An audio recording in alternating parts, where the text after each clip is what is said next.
Bonjour tout le monde, c'est Georges. Je vais vous présenter les espaces de discussion sur Wikidata.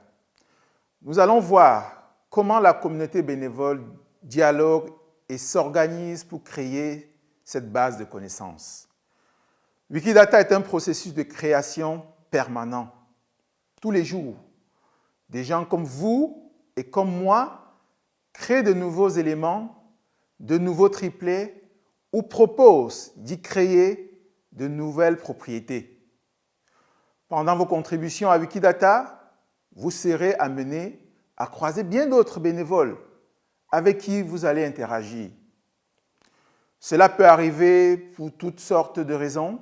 Par exemple, si vous cherchez une propriété à renseigner dans un triplet, ou bien si vous voulez un avis pour savoir si un élément est admissible. Il existe de très nombreux espaces de discussion sur Wikidata, tellement nombreux qu'il me serait impossible de tous les présenter. Au début, trouvez le bon endroit pour déposer un message. C'est compliqué et cela peut demander du temps. Si vous ne savez pas où poser une question, la solution la plus simple est de venir la poser sur le bistrot de Wikidata en français, dont l'adresse est wikidata:/bistrot. Quand on ne sait pas, c'est toujours au bistrot qu'on demande son chemin, n'est-ce pas? Peut-être vous souhaiterez parler à des personnes en particulier. Chaque contributeur, chaque contributrice a un espace de discussion personnel. Quand vous avez créé votre compte, vous avez remarqué qu'on vous a créé une page de discussion associée, accessible via l'onglet Discussion, situé en haut à droite de l'interface. Si d'autres bénévoles souhaitent vous écrire en particulier, c'est sur cette page que vous pourrez consulter le message. Inversement, si vous souhaitez communiquer avec une autre personne en particulier, il faudra écrire sur sa page de discussion. Par exemple, si vous voulez m'écrire, ce serait sur ma page de discussion intitulée user_talk:/Jejor. La structure du nom de ces pages de discussion sera toujours la même. user_talk:, suivi du pseudonyme ou bien du nom de la personne. Avant d'écrire personnellement à d'autres bénévoles, il faut faire attention à un point. Peut-être que la personne avec qui vous souhaitez dialoguer ne parle pas les mêmes langues que vous. Vous le saurez très vite en voyant dans quelle langue sont rédigés les autres messages sur sa page de discussion. Une autre petite difficulté, c'est que les pages de discussion ne sont pas toutes structurées de la même façon. Vous trouverez le plus souvent en bas de la page un petit onglet intitulé « Ajouter un sujet » qui permet de démarrer une nouvelle discussion. Pour cet exemple, je vais me laisser un message.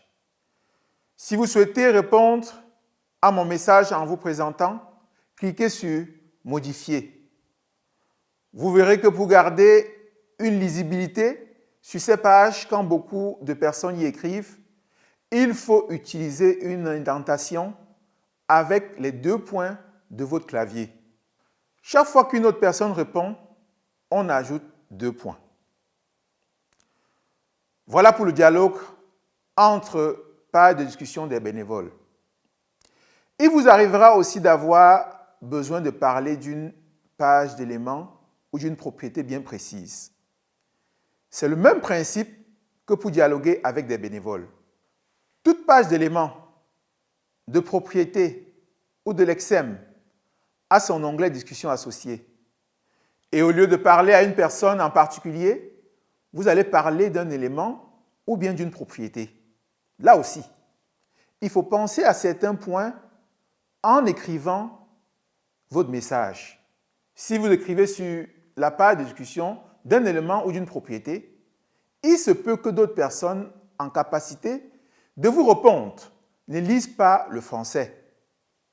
Peut-être aussi que vous aurez besoin d'interpeller plusieurs autres bénévoles dans votre message. Surtout si vous écrivez dans une page de discussion d'éléments.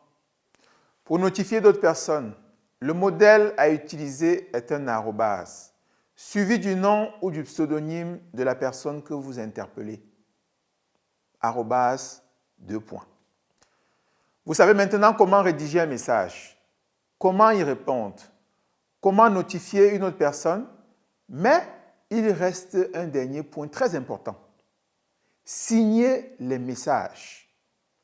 Si vous ne signez pas votre message, il est difficile de savoir qui l'a écrit et donc difficile de vous répondre.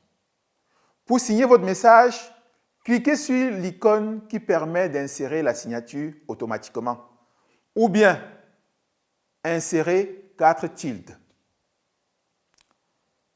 Voilà en bref de tout ce qui est important pour communiquer avec les autres bénévoles dans Wikidata. Trouvez le bon endroit pour déposer votre message. Repérez les onglets de discussion, utilisez les indentations et signez votre message à la fin deviendront vite des habitudes. N'ayez pas d'inquiétude. Je vous souhaite de riches échanges avec la communauté de Wikidata.